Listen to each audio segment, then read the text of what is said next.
ಒಳ್ಳೆಯದನ್ನು ನೋಡುವ ದೃಷ್ಟಿ ಕಳೆದುಕೊಂಡಾಗ ಪ್ರತಿಯೊಂದು ಕೂಡ ನಿಮಗೆ ಕೆಟ್ಟದ್ದಾಗೇ ಕಾಣುತ್ತದೆ. ಎಲ್ರಿಗೂ ನಮಸ್ಕಾರ.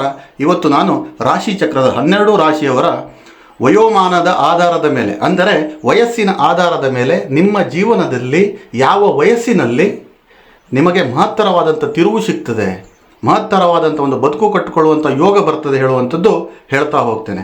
ಇನ್ನು ರಾಶಿ ಚಕ್ರದಲ್ಲಿ ಮೊದಲನೆಯ ರಾಶಿ ಅಂತಂದರೆ ಮೇಷರಾಶಿ. ನಿಮ್ಮ ರಾಶ್ಯಾಧಿಪತಿ ಬಂದು ಕುಜಗ್ರಹ. ಆದರೆ ಈ ಮೇಷರಾಶಿಯವರಿಗೆ ಯಾವ ವಯಸ್ಸಿನಲ್ಲಿ ಒಂದು ಯಶಸ್ಸು ಸಿಗ್ತದೆ ಅಂತ ನೋಡೋದಿದ್ರೆ 28ರಿಂದ 34ನೇ ವಯಸ್ಸು.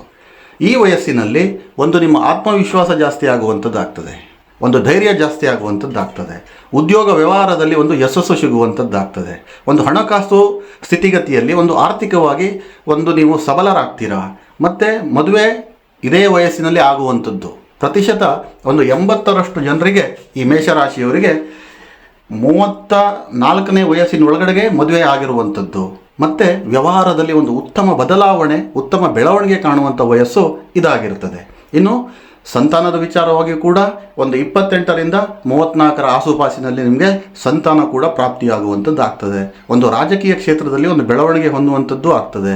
ಇನ್ನೊಂದು ಒಂದು ದೊಡ್ಡ ಬಿಸ್ನೆಸ್ ಮ್ಯಾನ್ ಆಗಿಬಿಟ್ಟು ತಾವು ಬೆಳೆಯುವಂಥ ಅವಕಾಶಗಳು ಕೂಡ ಇದೇ ವಯಸ್ಸಿನಲ್ಲಿ ತಮಗೆ ಲಭ್ಯವಾಗಿರ್ತದೆ. ಎರಡನೇ ರಾಶಿ ಬಂದು ವೃಷಭ ರಾಶಿ. ಇದಕ್ಕೆ ಅಧಿಪತಿ ಬಂದ್ಬಿಟ್ಟು ಶುಕ್ರಗ್ರಹ. ವೃಷಭ ರಾಶಿಯವರಿಗೆ ಯಾವ ವಯಸ್ಸಿನಲ್ಲಿ ಒಂದು ಭವಿಷ್ಯ ಉಜ್ವಲವಾಗಿರ್ತದೆ, ಏಳ್ಗೆ ಇರ್ತದೆ ಅಂತ ನೋಡೋದಿದ್ರೆ 28ರಿಂದ 32 ವಯಸ್ಸಿನೊಳಗೆ ಒಂದು ಆರ್ಥಿಕ ಸ್ಥಿರತೆಯನ್ನು ಕಾಣ್ತೀರ ನೀವು. ಒಂದು ಮನೆ ಕಟ್ಟುವಂಥ ಯೋಗ ನಿಮಗೆ ಬರ್ತದೆ. ಒಂದು ಮನೆಯ ಕಟ್ಟಬೇಕು ಅಂದ್ಕೊಂಡ್ಬಿಟ್ಟು ಪ್ಲ್ಯಾನಲ್ಲಿದ್ದವರು ಒಂದು ಜಮೀನು ತಗೊಳ್ಳುವಂಥದ್ದು, ಒಂದು ಸೈಟ್ ತಗೊಳ್ಳುವಂಥದ್ದು, ಒಂದು ಆಸ್ತಿ ಮಾಡುವಂಥ ಭಾಗ್ಯ ಈ ವಯಸ್ಸಿನಲ್ಲಿ ನಿಮಗೆ ಬರ್ತದೆ. ಅದೇ ರೀತಿಯಾಗಿ ಒಂದು ಮದುವೆಯ ವಿಚಾರಕ್ಕೆ ಬಂದರೂ ಕೂಡ 28ರಿಂದ 32ರ ಒಳಗೆ ಆಗುವಂಥದ್ದಾಗ್ತದೆ. ಇನ್ನು ಕೆಲವೊಬ್ಬರದ್ದು ಮದುವೆಗೆ ಸ್ವಲ್ಪ ಲೇಟ್ ಆಗ್ಬೋದು, ಕಾರಣಾಂತರದಿಂದ ಲೇಟ್ ಆಗ್ಬೋದು, ಅಥವಾ ಕೆಲವೊಮ್ಮೆ ಪರಿಶೀಲನೆ ಮಾಡಿದಾಗ ಕೆಲವೊಂದಿಷ್ಟು ಗ್ರಹಗತಿಗಳು ನಿಮ್ಮ ಜನ್ಮಕುಂಡಲಿಯಲ್ಲಿ ಸ್ವಲ್ಪ ಏರುಪೇರು ಆಗಿರ್ತದೆ, ಅಥವಾ ಈ ಜನ್ಮ ಜಾತಕದಿಂದನೂ ನಿಮ್ಮ ಮದುವೆ ವಿಳಂಬ ಆಗಬಹುದು. ಅದು ಆಗೋದಿಲ್ಲ ಅಂತ ನಾನು ಹೇಳೋದಿಲ್ಲ. ಪ್ರತಿಶತ ಒಂದು 80ರಷ್ಟು ಜನರಿಗೆ ಇದೇ ವಯಸ್ಸಿನಲ್ಲೇ ಪ್ರತಿಯೊಂದು ಸಿಗುವಂಥದ್ದಾಗ್ತದೆ. ನೀವು ಕೇಳಬಹುದು 28ರಿಂದ 32 ಅಂತ ಹೇಳಿದರೆ ಅದರ ಮುಂದೆ ಏನೂ ಇಲ್ವಾ ಅಂದ್ಕೊಂಡು. 28ರಿಂದ 32ರಲ್ಲಿ ತಾವೇನು ಸಂಪಾದನೆ ಮಾಡ್ತೀರಿ, ತಾವು ಏನು ಒಂದು ಆರ್ಥಿಕ ಸ್ಥಿರತೆಯನ್ನು ಕಾಣ್ತೀರಿ, ತಾವು ಯಾವ ಉದ್ಯೋಗದಲ್ಲಿ ಸ್ಥಿರವಾಗಿರ್ತೀರಿ, ಅದೇ ಕಂಟಿನ್ಯೂ ಆಗಿ ಹೋಗುತ್ತೆ ನಿಮ್ಮ ಲೈಫ್ ಟೈಮ್. ನೀವೇನು ಬೇಕಾದರೂ ಮುಂದೆ ಮಾಡ್ಕೊಂಡು ಹೋಗ್ಬೋದು, ಮುಂದೆ ಏನೂ ಚಿಂತೆ ಇರೋದಿಲ್ಲ. ಆದರೆ ಒಂದು ಏಳಿಗೆ, ಒಂದು ಖುಷಿ, ಕುಟುಂಬ ಸೌಖ್ಯ, ವ್ಯವಹಾರದಲ್ಲಿ ಒಂದು ಉನ್ನತಿ ಪಡೆಯುವಂಥದ್ದು, ಸಮಾಜದಲ್ಲಿ ಒಂದು ಗೌರವ ಇದಕ್ಕೆ ಪಾತ್ರ ಆಗಬೇಕು ಅಂದ್ಕೊಂಡಂದರೆ ಒಂದು 28ರಿಂದ 32ರಲ್ಲಿ ಆಗುವಂಥದ್ದಾಗ್ತದೆ. ಇನ್ನು ರಾಶಿ ಚಕ್ರದಲ್ಲಿ 3ನೇ ರಾಶಿ ಅಂತಂದರೆ ಮಿಥುನ ರಾಶಿ. ಇದಕ್ಕೆ ಬುಧಗ್ರಹ ಬಂದ್ಬಿಟ್ಟು ಅಧಿಪತಿ ಆಗಿರುವಂಥದ್ದು. ಮಿಥುನ ರಾಶಿಯವರಿಗೆ 26ರಿಂದ 34 ವಯಸ್ಸಿನೊಳಗಡೆಗೆ ಒಂದು ಅತ್ಯುತ್ತಮವಾದಂಥ ಉಜ್ವಲವಾದಂಥ ಭವಿಷ್ಯ ಕಟ್ಟಿಕೊಳ್ಳುವಂಥದ್ದಾಗ್ತದೆ. ಏನೆಲ್ಲ ಆಗ್ತದೆ ಅಂತ ನೋಡೋದಿದ್ರೆ, ಒಂದು ಉದ್ಯೋಗದ ವಿಚಾರದಲ್ಲಿ ಬಂದರೆ ಒಂದು ಉದ್ಯೋಗ ಸ್ಥಿರವಾಗಿ ಸಿಗುವಂಥದ್ದು ಆಗ್ತದೆ ನಿಮಗೆ. ಒಂದು ಬಿಸ್ನೆಸ್ ವಿಚಾರಕ್ಕೆ ಬಂದರೆ ಈ 26ರಿಂದ 31ರ ಒಳಗೆ ತಾವು ಮಾಡುವಂಥದ್ದು ಬಿಸ್ನೆಸ್ಸು ಕೂಡ ನಿಮಗೆ ಕೈ ಹಿಡಿಯುವಂಥದ್ದು ಆಗ್ತದೆ. ಮತ್ತು ಕೆಲವೊಬ್ಬರು ವಿದೇಶದಲ್ಲಿ ಜಾಬ್ ಮಾಡಬೇಕು ಅಂದ್ಕೊಂಡಿರೋರು, ಉದ್ಯೋಗ ಮಾಡಬೇಕು ಅಂದ್ಕೊಂಡಿರೋರು, ಬಿಸ್ನೆಸ್ ಮಾಡಬೇಕು ಅಂದ್ಕೊಂಡಿರೋರಿಗೂ ಕೂಡ ಈ 26ರಿಂದ 31 ಏನಿದೆ ಅತ್ಯುತ್ತಮವಾದಂಥ ಒಂದು ವಯಸ್ಸಾಗಿರ್ತದೆ. ಮತ್ತು ಇದೇ ವಯಸ್ಸಿನಲ್ಲಿ ಕೂಡ ನಿಮಗೆ ಒಂದು ಮದುವೆಯ ಭಾಗ್ಯ ಹೇಳುವಂಥದ್ದು ಆಗ್ತದೆ. ವಿದೇಶದಲ್ಲಿ ಸೆಟ್ಲಾಗುವಂಥ ಯೋಗ ಭಾಗ್ಯ ಕೂಡ ಇರ್ತದೆ. ಮತ್ತು ಮದುವೆ ಆದವರಿಗಿದ್ದರೆ ಸಂತಾನ ಪ್ರಾಪ್ತಿಯಾಗುವಂಥ ವಯಸ್ಸು ಕೂಡ ಇದೇ ಆಗಿರ್ತದೆ. ಇನ್ನು ರಾಶಿ ಚಕ್ರದಲ್ಲಿ 4ನೇ ರಾಶಿ ಕರ್ಕಾಟಕ ರಾಶಿ, ನಾವೆಲ್ಲ ಕಟಕ ರಾಶಿ ಅಂತ ಕರಿತೀವಿ. ಕಟಕ ರಾಶಿಯವರಿಗೆ ಯಾವ ವಯೋಮಾನದಲ್ಲಿ ಬಂದುಬಿಟ್ಟು ಒಂದು ಏಳಿಗೆ ಕಾಣ್ತೀರಾ, ಒಂದು ಸಮಾಜದಲ್ಲಿ ಗೌರವ, ಕೀರ್ತಿ, ಒಂದು ದುಡ್ಡು ಮಾಡುವಂಥದ್ದಾಗಿರಲಿ, ಮತ್ತು ಒಂದು ಭವಿಷ್ಯಕ್ಕೆ ಏನೆಲ್ಲ ಒಂದು ಭದ್ರ ಬುನಾದಿ ಹಾಕ್ಕೊಂಡು ಒಂದು ತಳಪಾಯ ಹಾಕುವಂಥ ವಯಸ್ಸು ಯಾವುದು ಅಂತಂದರೆ 31ರಿಂದ 39. ಈ 31ರಿಂದ 39ನೇ ವಯಸ್ಸಿನಲ್ಲಿ ಈ ಕರ್ಕಾಟಕ ರಾಶಿಯವರಿಗೆ ಏನೆಲ್ಲ ಭಾಗ್ಯ ಸಿಗ್ತದೆ, ಅಥವಾ ಏನೆಲ್ಲ ಆಗುತ್ತೆ ನಿಮ್ಮ ಲೈಫಲ್ಲಿ, ಭವಿಷ್ಯದಲ್ಲಿ ಏನೆಲ್ಲ ಇರುತ್ತೆ ಅಂದ್ಕೊಂಡು ನೋಡೋದಿದ್ರೆ, ಪ್ರಥಮವಾಗಿ ಕುಟುಂಬ ಸೌಖ್ಯ ಹೇಳುವಂಥದ್ದು ನಿಮಗೆ ಈ ವಯಸ್ಸಿನಲ್ಲೇ ಆಗುವಂಥದ್ದು. ಮತ್ತು ಮದುವೆಯ ಭಾಗ್ಯ ಕೂಡ ಒಂದು ಸ್ವಲ್ಪ ಲೇಟ್ ಆಗ್ತದೆ. ಕರ್ಕಾಟಕ ರಾಶಿಯವರಿಗೆ 31ರಿಂದ 39ರೊಳಗೆ ಆಗುವಂಥದ್ದಾಗ್ತದೆ. ಇನ್ನೂ ಕೆಲವೊಬ್ರದ್ದು ಬೇಗನೆ ಆಗಬಹುದು. ನಾನು ಹೇಳ್ತಾ ಇದ್ದೀನಲ್ಲ, ಇದು ನಾನು ರಾಶಿಯ ಒಂದು ಗೋಚಾರ. ಇದು ಇದು ಕೆಲವೊಬ್ಬರಿಗೆ ಬೇಗನೆ ಆಗ್ಬೋದು, 25ರಲ್ಲೂ ಆಗ್ಬೋದು, 24ರಲ್ಲೂ ಆಗ್ಬೋದು. ಅವರವರ ಜನ್ಮ ಕುಂಡಲಿಗೆ ಆಧಾರಿತವಾಗಿರ್ತದೆ. ಇವಾಗ ನಾನು ಏನು ಈ ಸಂಚಿಕೆ ಮಾಡ್ತಾ ಇದ್ದೀನಿ, ಇದೊಂದು ಪ್ರತಿಶತ 70ರಿಂದ 80% ಇದು ಈ ಪ್ರತಿಯೊಂದು ರಾಶಿಗೂ ಕೂಡ ಇದೇ ವಯಸ್ಸಿನಲ್ಲೇ ಕೆಲವೊಂದಿಷ್ಟು ಭವಿಷ್ಯ ಬದಲಾವಣೆ ಆಗುವಂಥದ್ದಾಗ್ತದೆ.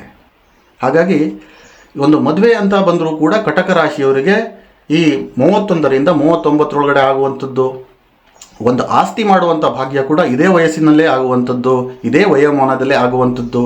ಮತ್ತು ಏನೆಲ್ಲ ನೀವು ನೆಮ್ಮದಿ ಕಳ್ಕೊಂಡಿದ್ದವರು ಇದ್ದರೆ ಈ ವಯಸ್ಸಿನಲ್ಲಿ ನಿಮಗೆ ನೆಮ್ಮದಿ ಹೆಚ್ಚಾಗುವಂಥ ಕಾಲ ಆಗಿರುತ್ತದೆ.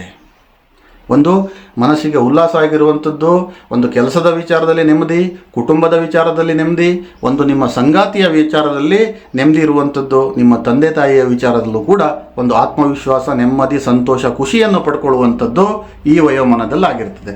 ಅದೇ ರೀತಿಯಾಗಿ ನೀವು ಹಣಕಾಸು ವ್ಯವಸ್ಥೆಗೆ ಬಂದರೂ ಕೂಡ ಈ ಕಟಕ ರಾಶಿಯವರು 31ರಿಂದ 39 ವಯಸ್ಸಿನಲ್ಲೇ ತಾವು ಹಣ ಕೂಡ ಮಾಡುವಂಥವ್ರಾಗ್ತೀರಾ. ಇದನ್ನು ನೆನಪಲ್ಲಿಟ್ಕೊಳ್ಳಿ. ಇನ್ನು ಸಿಂಹರಾಶಿಯವರು, ರಾಶಿಚಕ್ರದ 5ನೇ ರಾಶಿ ಅಂತಂದರೆ ಸಿಂಹರಾಶಿ, ರವಿ ಬಂದುಬಿಟ್ಟು ನಿಮ್ಮ ರಾಶಿಯಾಧಿಪತಿ. ಈ ರಾಶಿಯವರಿಗೆ ತುಂಬ ಬೇಗನೆ ಒಂದು ಲಾಭ ಫಲಗಳು, ಭವಿಷ್ಯ ಉಜ್ವಲವಾಗುವಂಥದ್ದು ಪ್ರತಿಯೊಂದು ಆಗುವಂಥದ್ದು ಆಗ್ತದೆ. ಅದು ಯಾವ ವಯೋಮಾನ ಅಂತ ನೋಡೋದಿದ್ರೆ 26ರಿಂದ 34ನೇ ವಯಸ್ಸು. ಈ ಸಿಂಹರಾಶಿಯವರು ಹುಟ್ಟುತ್ತಾನೆ ಒಂದು ಖ್ಯಾತಿ ಇಟ್ಕೊಂಡೇ ಹುಟ್ಟುವಂಥವರು, ಒಂದು ನಾಯಕತ್ವದ ಗುಣನೇ ಇಟ್ಕೊಂಡು ಹುಟ್ಟುವಂಥವ್ರು. ಅಧಿಕಾರದ ವಿಚಾರಕ್ಕೆ ಬಂದರೆ ಇವರಿಗೆ ಹುಟ್ಟಿನಲ್ಲೇ ಇರ್ತದೆ ಒಂದು ಅಧಿಕಾರ ನಡೆಸುವಂಥವರು, ಒಂದು ಆಳ್ವಿಕೆ ನಡೆಸುವಂಥ ರಾಶಿ ಅಂತಂದರೆ ಈ ಸಿಂಹರಾಶಿ ಆಗ್ತದೆ. ಈ 26ರಿಂದ 34ರಲ್ಲಿ ಒಂದು ಖ್ಯಾತಿನೂ ಸಿಗ್ತದೆ, ಒಂದು ನಾಯಕತ್ವದ ಗುಣನೂ ಹುಟ್ಟುಕೊಳ್ತದೆ, ಒಂದು ಅಧಿಕಾರನೂ ಪ್ರಾಪ್ತಿಯಾಗುವಂಥದ್ದಾಗ್ತದೆ, ಒಂದು ಸ್ವಂತ ಉದ್ಯೋಗನೂ ಕೂಡ ಇದೇ ವಯೋಮಾನದಲ್ಲಿ ತಾವು ಶುರು ಮಾಡುವಂಥವರು ಕೂಡ ಆಗ್ತೀರಾ. ಇದೆಲ್ಲ ಸಿಕ್ಕಿದ ಮೇಲೆ ಪ್ರಗತಿ ಅಂತ ಬರುತ್ತೆ. ಪ್ರಗತಿ ಬಂದ ಮೇಲೆ ನಿಮಗೆ ಅದು ಅತಿ ಹೆಚ್ಚಿನದಾಗಿ ನಿಮಗೆ ಪ್ರಗತಿ ಹೊಂದುವಂಥದ್ದು ನಿಮ್ಮ ಉದ್ಯೋಗದಲ್ಲಿ, ಒಂದು ಹಣಕಾಸು ವಿಚಾರದಲ್ಲಿ, ಒಂದು ರಾಜಕೀಯ ಕ್ಷೇತ್ರದಲ್ಲಿ ತಾವು ಇದ್ದರೆ ಇದೇ ವಯೋಮಾನದಲ್ಲಿ ನೀವೊಂದು MLA ಆಗ್ಬೋದು, MP ಆಗ್ಬೋದು, ಒಂದು ಮಿನಿಸ್ಟರ್ ಆಗ್ಬೋದು.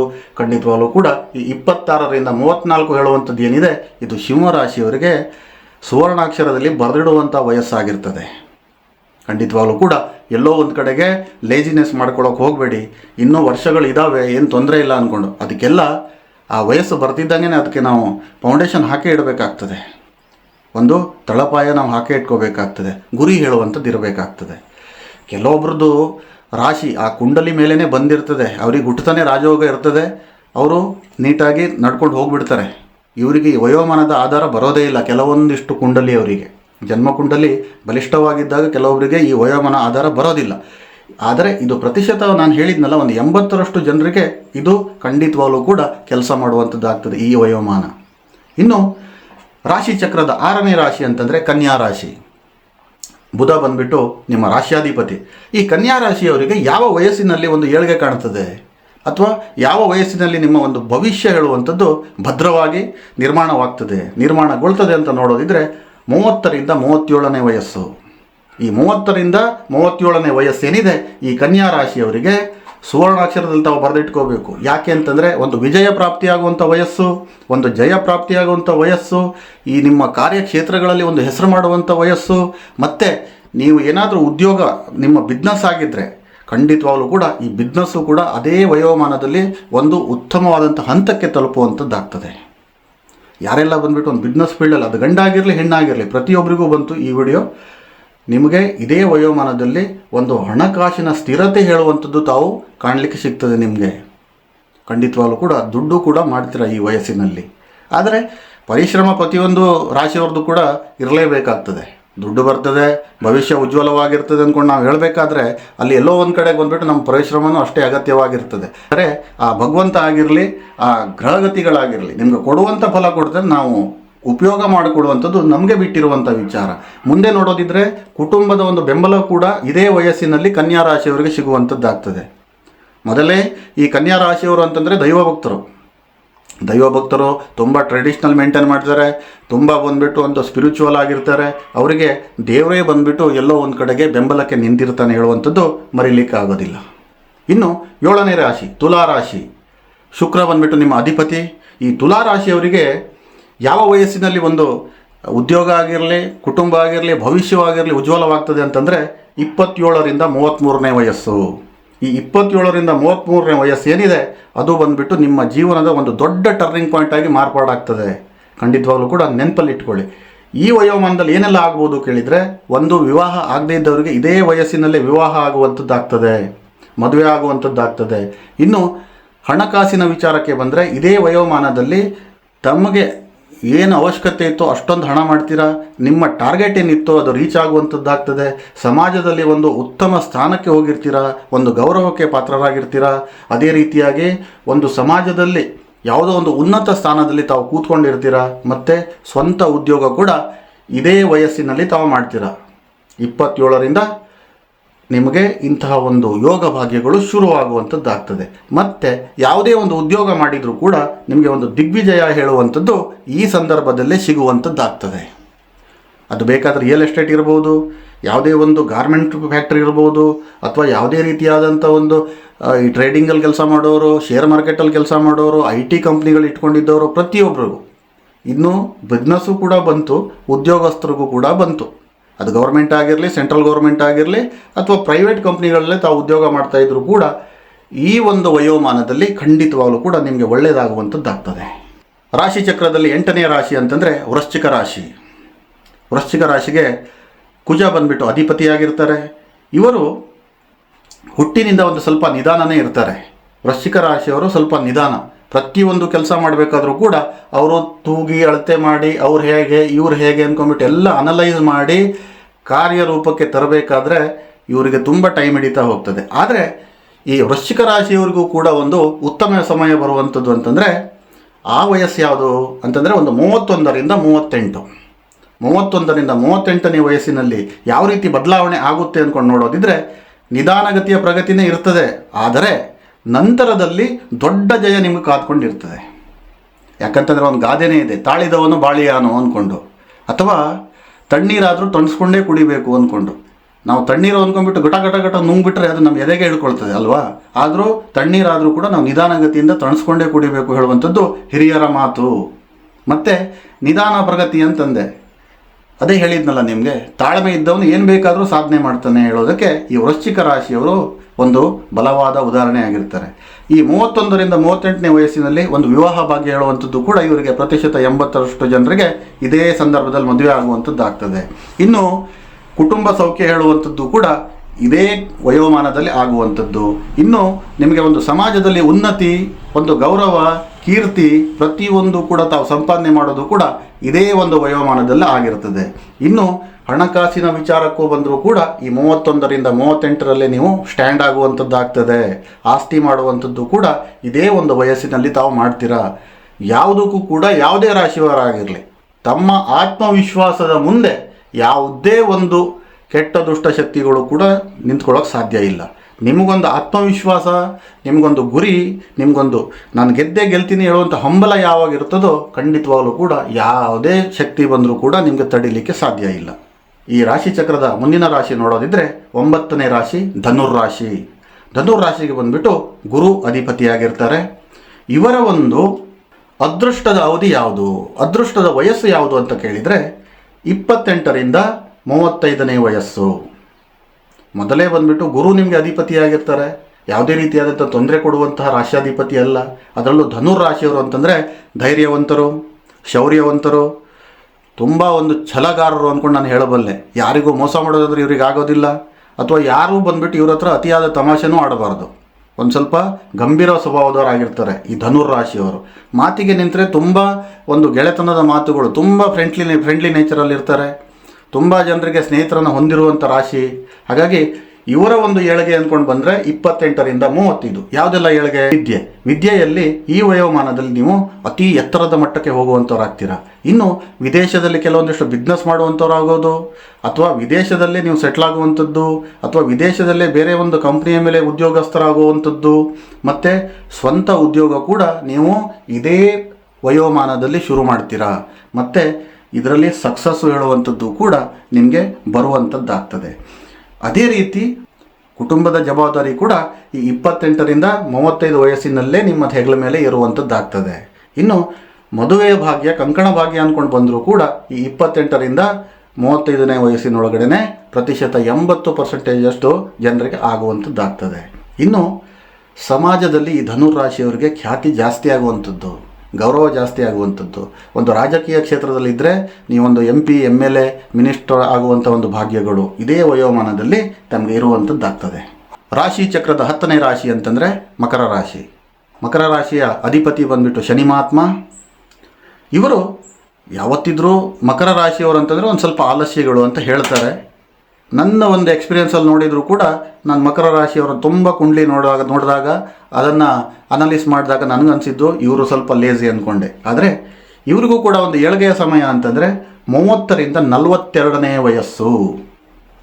ಇವರು ಯಾವತ್ತಿದ್ರೂ ಡಿಲೇ, ಯಾಕಂತಂದರೆ ಮೊದಲೇ ಇವರ ರಾಶ್ಯಾಧಿಪತಿ ಮಂದಗತಿಯ ಗ್ರಹ ಆಗಿರೋದ್ರಿಂದ ಇವರು ಸ್ವಲ್ಪ ಬಂದುಬಿಟ್ಟು ಆಲ್ಸಿಗಳು ಆಗಿರ್ತಾರೆ, ಮಂದಗತಿಯವರು ಆಗಿರ್ತಾರೆ. ಆದರೆ ಅತಿ ಬುದ್ಧಿವಂತರಾಗಿರ್ತಾರೆ. ಇವರು ಅತಿ ಕೌಶಲ್ಯ ಉಳ್ಳಂಥ ವ್ಯಕ್ತಿಗಳಾಗಿರ್ತಾರೆ. ಅದು ಗಂಡಾಗಿರಲಿ ಹೆಣ್ಣಾಗಿರಲಿ, ಇವ್ರಿಗೆ ಗೊತ್ತಿಲ್ಲದೆ ಇರುವಂಥ ವಿದ್ಯೆ ಯಾವುದೇ ಇರೋದಿಲ್ಲ. ಒಂದೇ ಒಂದು ಯಾವುದಾದ್ರೂ ಒಂದು ಸಣ್ಣ ವಿಚಾರನ ಅವರು ಯೋಚನೆ ಮಾಡಿದರೆ ಅದನ್ನು 5 ನಿಮಿಷದಲ್ಲಿ ಕಾರ್ಯರೂಪಕ್ಕೆ ತರುವಂಥ ರಾಶಿ ಅಂತಂದರೆ ಅದು ಮಕರ ರಾಶಿಯವರಾಗಿರ್ತೀರ, ಯಾವುದೇ ಕ್ಷೇತ್ರ ಆಗಿರಲಿ. ಆದರೆ ಎಲ್ಲೋ ಒಂದು ಕಡೆಗೆ ಇವರ ಗ್ರಹಗತಿಯ ಆಧಾರದ ಮೇಲೆ ನಾನು ಅನಲೈಸ್ ಮಾಡಿ ನೋಡಿದಾಗ ಇವರು ಈ ಮಕರ ರಾಶಿಯವರ ಒಂದು ಕೊರತೆ ಏನು ಅಂತಂದರೆ ಇವರಿಗಿರುವಂಥ ಕಲೆ, ಇವರಿಗಿರುವಂಥ ಬುದ್ಧಿಶಕ್ತಿ ಎಲ್ಲೂ ಕೂಡ ಬಂದುಬಿಟ್ಟು ಒಂದು ಸರಿಯಾದ ಪ್ಲ್ಯಾಟ್ಫಾರ್ಮಲ್ಲಿ ಉಪಯೋಗ ಮಾಡಿಕೊಳ್ಳಲಿಕ್ಕೆ ಇವರಿಗೆ ಸಾಧ್ಯನೇ ಆಗೋದಿಲ್ಲ. ಹಾಗಾಗಿ ಇವರ ಕಲೆ, ಇವರ ಆಸಕ್ತಿ ಎಲ್ಲ ಬಂದುಬಿಟ್ಟು ಅವರೊಳಗಡೆಗೆ ಇದ್ದು ಬಿಡ್ತದೆ. ಹಾಗಾಗಿ ಇವರಿಗೆ ಈ 30ರಿಂದ 42 ವಯಸ್ಸಿನಲ್ಲಿ ಏನು ಅದ್ಭುತವಾದ ಭವಿಷ್ಯ ಇದೆ ಅಂದ್ಕೊಂಡು ನಾನು ಹೇಳಿದೆ. ಯಾವುದೆಲ್ಲ ಆಗ್ಬೋದು ಕೇಳಿದರೆ, ಒಂದು ಇವರಿಗೆ ಶನಿಯ ಆಶೀರ್ವಾದ ಆದ ಮೇಲೆಯೇ ಇವರು ಒಂದು ಭವಿಷ್ಯವನ್ನು ಉನ್ನತ ಮಟ್ಟಕ್ಕೆ ಕಟ್ಕೊಳ್ಳುವಂಥದ್ದಾಗ್ತದೆ. ಆದರೆ ಇವರ ರಾಶ್ಯಾಧಿಪತಿಯ ಆಶೀರ್ವಾದ ಇವ್ರಿಗೆ ಬೇಕಾಗ್ತದೆ. ಆದರೆ ಈ ಆಶೀರ್ವಾದ ಆಗುವಂಥದ್ದು 30ರ ನಂತರದಲ್ಲಿ 42ರ ಒಳಗಡೆಯೇ ಆಗುವಂಥದ್ದು. ಶನಿಯ ಒಂದು ಆಶೀರ್ವಾದದ ನಂತರ ಶ್ರಮಕ್ಕೆ ತಕ್ಕ ನಿಮಗೆ ಫಲ ಸಿಗುವಂಥದ್ದು ಕೂಡ ಆಗ್ತದೆ. ಶ್ರಮದ ನಂತರದಲ್ಲಿ ದೊಡ್ಡ ಮಟ್ಟದ ಏರಿಕೆ ಕೂಡ ನಿಮಗೆ ಸಿಗ್ತದೆ. ಅದು ಏನೆಲ್ಲ ನಿಮ್ಗೆ ಅವಮಾನ ಆಗಿತ್ತು ಅಥವಾ ಏನೆಲ್ಲ ಬಂದುಬಿಟ್ಟು ಜನರಿಂದ ಬಂದುಬಿಟ್ಟು ತೇಜೋವಧೆ ಆಗಿತ್ತು ಅದೆಲ್ಲ ಸರಿ ಹೋಗುವಂಥ ವಯಸ್ಸು ಅಂದರೆ ಇದೇ ವಯಸ್ಸಾಗಿರ್ತದೆ. ಒಂದು ವಿವಾಹ ಕೂಡ ನಿಮಗೆ ಒಂದು ಸ್ವಲ್ಪ ವಿಳಂಬವಾಗುವಂಥದ್ದಾಗ್ತದೆ. ಇದೇ 30ರಿಂದ 42ರ ಒಳಗಡೆಗೆ ನಿಮ್ಗೆ ವಿವಾಹ ಆಗುವಂಥದ್ದಾಗ್ತದೆ. ಇನ್ನು ನೀವು ಧನಾಗಮನ ಆಗುವಂಥದ್ದು, ಒಂದು ಇನ್ಕಮ್ ಸೋರ್ಸ್ ಜಾಸ್ತಿ ಆಗೋದು ಕೂಡ ಇದೇ ಟೈಮಲ್ಲೇ ಆಗಿರ್ತದೆ. ಸಮಾಜದಲ್ಲಿ ನೀವು ಯಾರು ಅಂತ ಒಂದು ಪರಿಚಯ ಮಾಡ್ಕೊಳ್ಳೋಕ್ಕೂ ಕೂಡ ಇದೇ ಸಮಯನೇ ಬರಬೇಕಾಗ್ತದೆ. ಇನ್ನು ಕುಟುಂಬದ ಬೆಂಬಲ ಕೂಡ ನಿಮಗೆ ಸ್ವಲ್ಪ ವಿಳಂಬವಾಗಿ ಸಿಗುವಂಥದ್ದಾಗ್ತದೆ. ಖಂಡಿತವಾಗಲೂ ಕೂಡ ಬೇಜಾರು ಮಾಡ್ಕೊಳ್ಳೋಕೆ ಹೋಗಬೇಡಿ. ಇನ್ನು ಆತ್ಮವಿಶ್ವಾಸ, ಒಂದು ದೃಢವಾದ ನಿರ್ಧಾರ ತಗೊಳ್ಳೋದು ಕೂಡ ಒಂದು 30ರಿಂದ 42ನೇ ವಯಸ್ಸಿನಲ್ಲೇ ಆಗಿರ್ತದೆ. ಈ ಮಕರ ರಾಶಿಯವರು ವಿಶೇಷವಾದಂಥ ಗುಣ ಏನು ಅಂತಂದರೆ, ಕೊನೆಯದಾಗಿ ನಾನು ನಿಮ್ಗೆ ಹೇಳ್ತೇನೆ, ಈ ಮಕರ ರಾಶಿಯವರ ಗುಣದಲ್ಲಿ ಪ್ರವಚನಕಾರರು, ಉತ್ತಮವಾದಂಥ ಮಾತುಗಾರರಾಗಿರ್ತಾರೆ. ಸಮಾಜದಲ್ಲಿ ಒಂದು ಗುರುವಿನ ಸ್ಥಾನ ತುಂಬುವಂಥ ವ್ಯಕ್ತಿಗಳಾಗಿರ್ತಾರೆ. ಶಿಕ್ಷಣ ಕ್ಷೇತ್ರದಲ್ಲಿ ಒಂದು ಉನ್ನತ ಮಟ್ಟದ ಒಂದು ಶಿಕ್ಷಕರಾಗಿರ್ತಾರೆ, ಶಿಕ್ಷಕಿಯರಾಗಿರ್ತಾರೆ. ಖಂಡಿತವಾಗಲೂ ಕೂಡ ಏನಾದರೂ ಇಂಥ ಅವಕಾಶಗಳು ಸಿಕ್ಕಿದರೆ 4 ಜನರಿಗೆ ಪಾಠ ಮಾಡಿ, 4 ಜನರಿಗೆ ಬುದ್ಧಿ ಹೇಳಿ. ಖಂಡಿತವಾಗಲೂ ಕೂಡ ನೀವು ಯಾರಿಗೇ ಒಂದು ಮಾತು ನಿಮ್ಮ ಕಡೆಯಿಂದ ಹೇಳಿದರೆ ಯಾರೋ ನಿಮ್ಗೆ ತಿರಸ್ಕಾರ ಭಾವನೆಯಿಂದ ಖಂಡಿತವಾಗಲೂ ನೋಡೋದಿಲ್ಲ. ಅದು ಬಂದುಬಿಟ್ಟು ಶನಿ ಪರಮಾತ್ಮ ನಿಮಗೆ ಕೊಟ್ಟಿರುವಂಥ ದೊಡ್ಡದಾದ ಆಶೀರ್ವಾದ ಅಂತ ತಿಳ್ಕೊಬೇಕಾಗ್ತದೆ ತಾವು. ಇನ್ನು ರಾಶಿ ಚಕ್ರದ 11ನೇ ರಾಶಿ ಅಂತಂದರೆ ಕುಂಭರಾಶಿ. ಕುಂಭರಾಶಿಯ ಅಧಿಪತಿ ಕೂಡ ಶನಿ ಮಹಾತ್ಮನೇ ಆಗಿರ್ತಾನೆ. ಆದರೆ ಇವರಿಗೆಲ್ಲೋ ಒಂದು ಕಡೆಗೆ ಏಳ್ಗೆ ಹೇಳುವಂಥದ್ದು ಸಿಗೋದು 29ರಿಂದ 37ನೇ ವಯಸ್ಸಿನ ಒಳಗೆ ಸಿಗುವಂಥದ್ದು. ಇವರಿಗೂ ಕೂಡ ಶನಿ ಇರೋದ್ರಿಂದ ಒಂದು ಸ್ವಲ್ಪ ಮಂದವಾಗೇ ಇರ್ತದೆ. ಆದರೂ ಕೂಡ ಮಕರ ರಾಶಿಯಷ್ಟೇನು ಮಂದವಾಗಿರೋದಿಲ್ಲ.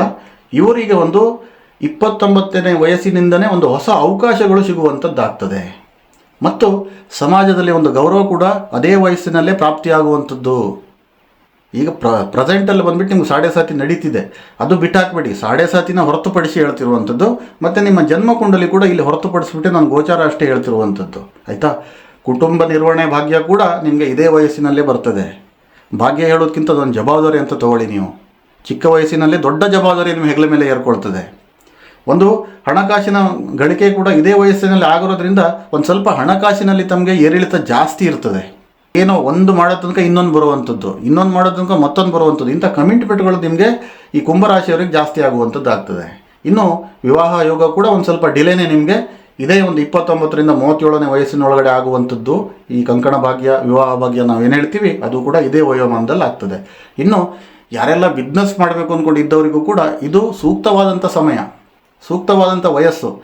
ಈ ವಯಸ್ಸಿನಲ್ಲಿ ಮಾಡೋದ್ರಿಂದ ಏನಾಗ್ತದೆ ಕೇಳಿದ್ರೆ ಕುಂಭರಾಶಿಯವರಿಗೆ ಎಲ್ಲೋ ಒಂದು ಕಡೆಗೆ ನಿಮಗೆ ಎಕ್ಸ್ಪೀರಿಯೆನ್ಸು ನಾಲೆಜ್ ಎಲ್ಲ ಜಾಸ್ತಿ ಆಗುವಂಥದ್ದಾಗ್ತದೆ. ಅನುಭವಕ್ಕಿಂತ ಮುಂದೆ ಯಾವುದೇ ವಿದ್ಯೆ ಇಲ್ಲ. ಒಂದು ಇಂಗ್ಲೀಷಲ್ಲಿ ಒಂದು ಗಾದೆ ಇದೆ, ಎಕ್ಸ್ಪೀರಿಯೆನ್ಸ್ ಗ್ರೇಟರ್ ದೆನ್ ಎಜುಕೇಷನ್ ಅಂದ್ಕೊಂಡು. ಇವತ್ತಿನ ದಿನದಲ್ಲಿ 4ನೇ ಕ್ಲಾಸ್ ಓದ್ದವನು ಕೂಡ ಒಂದು ಮಲ್ಟಿ ಮಿಲಿಯನರ್ ಆಗಿದ್ದು ಉಂಟು. ಒಂದು ಮಲ್ಟಿ ನ್ಯಾಷನಲ್ ಕಂಪ್ನಿ ಕಟ್ಟಿರುವಂಥ ಉದಾಹರಣೆಗಳು ಸಾವಿರಾರು ಇದ್ದಾವೆ. ಎಲ್ಲದಕ್ಕೂ ವಿದ್ಯೆನೇ ಬೇಕು ಅಂತಿಲ್ಲ, ವಿದ್ಯೆ ನಮಗೆ ಬೇಕು. ಏನೆಲ್ಲ ನಾವು ಬೇರೆಯವರಿಂದ ಕಲಿಬೇಕಾದ್ರೆ, ಬೇರೆಯವರಿಂದ ತಿಳ್ಕೊಬೇಕಾದ್ರೆ ಆ ವಿದ್ಯೆ ಬಂದುಬಿಟ್ಟು ನಮ್ಗೆ ಸಹಾಯ ಮಾಡ್ತದೆ. ಆದರೆ ಕೆಲವ್ರದ್ದು ಮೂಲ ಜಾತಕನೇ ಆಗಿರ್ತದೆ, ಅವ್ರ ಹತ್ರ ವಿದ್ಯೆ ಇರೋದಿಲ್ಲ, ಆದರೆ ಬುದ್ಧಿ ಇರ್ತದೆ. ಆ ಬುದ್ಧಿಶಕ್ತಿಯಿಂದ 4ನೇ ಕ್ಲಾಸ್ ಓದ್ದವರು ಕೂಡ ತುಂಬ ದೊಡ್ಡ ದೊಡ್ಡ ಕಂಪ್ನಿಗಳನ್ನು ಕಟ್ಟಿದ್ದಾರೆ. ಹಾಗಾಕೊಂಡು ವಿದ್ಯೆ ಅತಿ ಮುಖ್ಯ ನಾನು ಹೇಳ್ತಿರುವಂಥದ್ದು. ಆದರೆ ವಿದ್ಯೆ ಇಲ್ಲಿದ್ದವನು ಕೂಡ ಸಾಧನೆ ಮಾಡಿದ್ದಾನೆ ಅಂದ್ಕೊಂಡು ಹೇಳುವಂಥದ್ದು ನಾನಿಲ್ಲಿ ಜ್ಞಾಪಕ ಮಾಡ್ಕೋಬೋದು. ಅದಕ್ಕೆ ನಾನು ನಿಮ್ಮ ಹತ್ರ ಹೇಳ್ತಿರುವಂಥದ್ದು. ಇನ್ನು ಸ್ವಂತ ಉದ್ಯೋಗ ಕೂಡ ಒಂದು 29ರಿಂದ 37ನೇ ವಯಸ್ಸಿನಲ್ಲಿ ಆಗುವಂಥದ್ದು, ಅದರ ಲಾಭ ಪಡ್ಕೊಳ್ಳುವಂಥದ್ದು, ಆರ್ಥಿಕ ಸ್ಥಿರತೆ, ಕುಟುಂಬ ಸ್ಥಿರತೆ ಪ್ರತಿಯೊಂದು ಕೂಡ ಈ ಕುಂಭರಾಶಿಯವರಿಗೆ 29ರಿಂದ 37ನೇ ವಯಸ್ಸಿನೊಳಗಡೆ ಸಿಗುವಂಥದ್ದಾಗ್ತದೆ. ಇನ್ನು ರಾಶಿಚಕ್ರದ ಕೊನೆಯ ರಾಶಿ ಅಂತಂದರೆ ಮೀನರಾಶಿ. ಇವರಿಗೆ ಗುರು ಅಧಿಪತಿಯಾಗಿರ್ತಾನೆ. ಇವರು ಕೂಡ ಒಂದು ಉತ್ತಮವಾದಂಥ ಒಂದು ಆಧ್ಯಾತ್ಮಿಕ ವ್ಯಕ್ತಿತ್ವ ಹೊಂದಿದವರಾಗಿರ್ತಾರೆ. ಮೊದಲೇ ಗುರು ಇವರ ಒಂದು ರಾಶ್ಯಾಧಿಪತಿ ಆಗಿರೋದ್ರಿಂದ ಇವರಿಗೂ ಕೂಡ ಒಂದು ಉತ್ತಮವಾದಂಥ ಭವಿಷ್ಯ ಯಾವಾಗ ಸಿಗ್ತದೆ ಅಂತಂದರೆ 26ನೇ ವಯಸ್ಸಿನಿಂದ 34ರ ಒಳಗೆ. 26ರಿಂದ 34 ಇವರು ಹುಟ್ಟುತ್ತಾನೆ ಒಂದು ಸ್ವಲ್ಪ ಆಧ್ಯಾತ್ಮಿಕತೆ ಕಡೆ ಜಾಸ್ತಿ ಒಲವು ತೋರಿಸ್ಕೊಳ್ತಾ ಇರ್ತಾರೆ. ದೇವರು, ದಿಂಡ್ರು, ಪೂಜೆ, ಪುನಸ್ಕಾರ ಹೇಳುವಂಥದ್ದು. ಇನ್ನು ಉದ್ಯೋಗದ ವಿಚಾರಕ್ಕೆ ಬಂದರೆ ಈ 26ರಿಂದ 34ರ ಒಳಗಡೆನೇ ಇವರಿಗೆ ಅತ್ಯಂತ ಒಂದು ಸ್ಥಿರತೆ ಕಾಣುವಂಥದ್ದು, ಧನಾಗಮನ ಆಗುವಂಥದ್ದು, ಒಂದು ಬಿಸ್ನೆಸ್ ಗ್ರೋತ್ ಆಗುವಂಥದ್ದು ಕೂಡ ಇದೇ ವಯಸ್ಸಿನಲ್ಲಿ ಆಗ್ತದೆ. ಇನ್ನು ಮದುವೆಯ ವಿಚಾರಕ್ಕೆ ಬಂದರೂ ಕೂಡ ಈ 26ರಿಂದ 34ರ ಒಳಗಡೆ ನಿಮಗೆ ಮದುವೆ ಆಗುವಂಥದ್ದು ಆಗ್ತದೆ. ಖಂಡಿತವಾಗಲೂ ಕೂಡ ಇದೇ ಟೈಮಲ್ಲಿ ಬಂದುಬಿಟ್ಟು ನೀವು ಮದುವೆ ಆಗೋದು ಕೂಡ ಒಳ್ಳೆಯದು. ಇನ್ನು ವ್ಯವಹಾರದಲ್ಲಿ ಒಂದು ಪ್ರಗತಿ ಕಾಣುವಂಥದ್ದು, ಸಮಾಜದಲ್ಲಿ ಒಂದು ಗೌರವ ಸಿಗುವಂಥದ್ದು, ಒಂದು ಪ್ರತಿಷ್ಠೆ ಸಿಗುವಂಥದ್ದು. ಇನ್ನು ವಿಶೇಷವಾಗಿ ಬೈ ಬರ್ತ್ ಕೆಲವೊಂದಿಷ್ಟು ಗಾಡ್ ಗಿಫ್ಟ್ ಅಂತ ನಾವು ಹೇಳಿರ್ತೀವಿ, ಅದು ಬಂದುಬಿಟ್ಟು ಇವರಿಗೆ ಕಲೆ. ಈ ಕಲೆಯಲ್ಲಿ ಬಂದುಬಿಟ್ಟು ಇವರಿಗೆ ವಿಶೇಷವಾದಂಥ ಆಸಕ್ತಿ ಹೊಂದಿರ್ತಾರೆ. ಇವರು ಒಂದು ಡ್ರಾಯಿಂಗ್ ಆಗಿರ್ಬೋದು, ಆ್ಯಕ್ಟಿಂಗ್ ಆಗಿರ್ಬೋದು, ಮ್ಯೂಸಿಕ್ ಆಗಿರ್ಬೋದು, ಪ್ರತಿಯೊಂದು ಕಲೆಗೆ ಸಂಬಂಧಪಟ್ಟಂತಹ ಒಂದು ವಿಚಾರದಲ್ಲಿ ಬಂದರೆ ಈ ವಯಸ್ಸಿನಲ್ಲಿ ಮೀನರಾಶಿಯವರಿಗೆ ಮತ್ತಷ್ಟು ಆಸಕ್ತಿ ಜಾಸ್ತಿ ಆಗ್ತದೆ. ಅದರಲ್ಲೇ ಕೂಡ ಇವರು ಒಂದು ಉದ್ಯೋಗನ ಸೃಷ್ಟಿ ಮಾಡ್ಕೋಬೋದು. ಅದೇ ಒಂದು ಕಲೆಯ ಮೇಲೇ ತಾವು ಕೆಲವೊಂದಿಷ್ಟು ಬಿಸ್ನೆಸ್ಗಳನ್ನು ಸ್ಟಾರ್ಟ್ ಮಾಡ್ಕೋಬೋದು. ಖಂಡಿತವಾಗಲೂ ಕೂಡ ಈ ವಯೋಮಾನದಲ್ಲಿ ನಿಮಗೆ ಕೈ ಹಿಡಿಯುವಂಥದ್ದು ಆಗ್ತದೆ. ಹಾಗಾಗಿ ನಿಮಗೆ ಏನೆಲ್ಲ ಯೋಗ ಭಾಗ್ಯಗಳು, ಈ ಗ್ರಹಗತಿಗಳು ಈ ಭಗವಂತನಿಂದ ಸಿಕ್ಕಿದೆ, ಅದರ ಮೇಲೆ ನೀವು ಕೆಲಸ ಮಾಡಿ, ಅದರ ಮೇಲೆ ಪರಿಶ್ರಮ ಇಡಿ, ಅದರ ಮೇಲೆ ಒಂದು ಗಮನ ಇಡಿ, ಅದರ ಮೇಲೆ ನಿಮ್ಮೊಂದು ಗುರಿ ಇರಲಿ. ಯಾರಿಗೂ ಮೋಸ ಅನ್ಯಾಯಕ್ಕೆ ಹೋಗಬೇಡಿ. ಗೊತ್ತೋ ಗೊತ್ತಿಲ್ಲದೋ ಕೆಲವೊಂದಿಷ್ಟು ತಪ್ಪಾಗೇ ಆಗ್ತದೆ. ಗೊತ್ತಿದ್ದು ಯಾವುದೇ ಮೋಸ ಅನ್ಯಾಯ ಮಾಡೋಕ್ಕೆ ಹೋಗಬೇಡಿ. ಖಂಡಿತವಾಗಲೂ ಕೂಡ ಈ ವಯೋಮಾನದಲ್ಲಿ ನಿಮಗೆ ಖಂಡಿತವಾಗಲೂ ಒಳ್ಳೆಯದಾಗ್ತದೆ. ಇನ್ನು ವಿಶೇಷವಾಗಿ ಹೇಳಬೇಕು ಅಂತಂದರೆ, ಯಾರದೆಲ್ಲ ನಾನು ಈ ವಯಸ್ಸಿನ ಆಧಾರದ ಮೇಲೆ ನಿಮಗೆ ಈ ಗ್ರಹಗತಿಯ ಒಂದು ಲಾಭ ಫಲಗಳನ್ನು ಹೇಳಿದೆ, ಇಲ್ಲ ಸರ್ ನೀವು ಹೇಳಿದ್ದು ತಪ್ಪು ಅಥವಾ ನೀವು ಹೇಳಿದ್ದು ಸುಳ್ಳೆ ಆಗ್ತಾ ಇಲ್ಲ ಅಂತಂದರೆ ಖಂಡಿತವಾಗಲೂ ಕೂಡ ನಿಮ್ಮ ಮೂಲ ಜಾತಕನ ಯಾವುದಾದ್ರೂ ಒಂದು ಜ್ಯೋತಿಷಿಗಳಿಗೆ ತೋರಿಸಿ. ಖಂಡಿತವಾಗಲೂ ಕೂಡ ನಿಮ್ಮ ಮೂಲ ಜಾತಕದ ಒಂದು ಭವಿಷ್ಯ ಬೇರೆ ಇರ್ತದೆ, ಗೋಚಾರ ಫಲನೂ ಬೇರೆ ಇರ್ತದೆ. ಹಾಗಾಗಿ ಒಂದು ಸಾರಿ ನಿಮ್ಮ ಜಾತಕವನ್ನು ಬೇರೆ ಯಾವುದಾದ್ರೂ ಒಂದು ಒಳ್ಳೆಯ ಜ್ಯೋತಿಷಿಗಳಿಗೆ ತೋರಿಸಿ. ಇಲ್ಲ ಅಂತಂದರೆ ಸ್ಕ್ರೀನ್ ಮೇಲೆ ಬರ್ತಿರುವಂಥ ನಮ್ಮದೇ ನಂಬರಿಗೆ ಕಾಂಟ್ಯಾಕ್ಟ್ ಮಾಡಿ ಖಂಡಿತವಾಗಲೂ ನಿಮಗೆ ಪರಿಹಾರ ಹೇಳುವಂಥದ್ದು ಸಿಗ್ತದೆ ಅಂತ ಹೇಳ್ತಾ ಮತ್ತೊಮ್ಮೆ ಎಲ್ರಿಗೂ ನಮಸ್ಕಾರ. ಸರ್ವೇ ಜನ ಸುಖಿನೋ ಭವಂತು.